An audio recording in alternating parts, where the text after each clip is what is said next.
और बीवी में कैसे संतुलन बनाते हैं?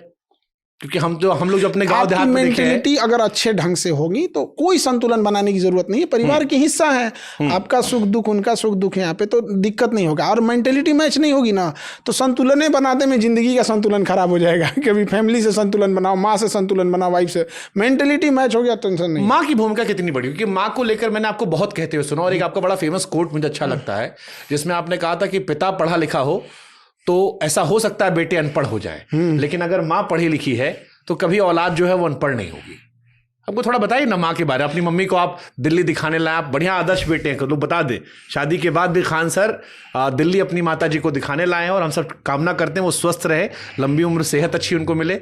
नहीं, बच्चों की बहुत दुआ थी मम्मी का। मतलब पिछले साल से जब ट्रीटमेंट करा रहे थे तो हम बच्चों से कहते भाई देखो, मतलब माता जी के लिए दुआ करो, अगर वो ठीक रहेंगे तो हम टेंशन फ्री पढ़ाएंगे। अगर मम्मी को छोटा सा बुखार भी आ जाता है तो हम टेंशन में चले आते हैं। तो माँ होती है, उनको वो दुनिया में हम लोग को बाकी दुनिया से 9 महीना पहले से जान रही होती है। तो माँ का दुनिया में कोई तुलना ही नहीं कर सकते। दुनिया में भगवान हर जगह नहीं रह सकता था ख्याल रखने के लिए, इसलिए उसने माँ बना दिया। और सबको सजा नहीं दे सकता था, इसलिए बीवी बना दिया। बस अगले दिन खाना खत्म।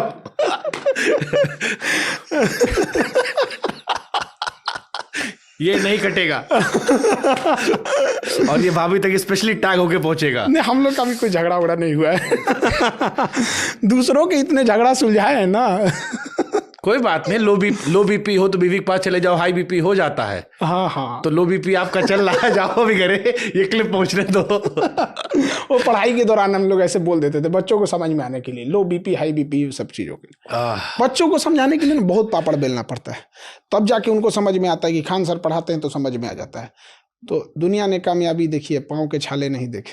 मैंने अवध ओझा सर का पॉडकास्ट किया था, तो मैंने उनसे एक सवाल पूछा था कि विकास सर या खान सर? तो उन्होंने कहा खान सर। मैंने पूछा क्यों? तो उन्होंने कहा खान सर की खूबी ये है कि एक रिक्शे वाला जो है उसको भी वो समझ में आते हैं।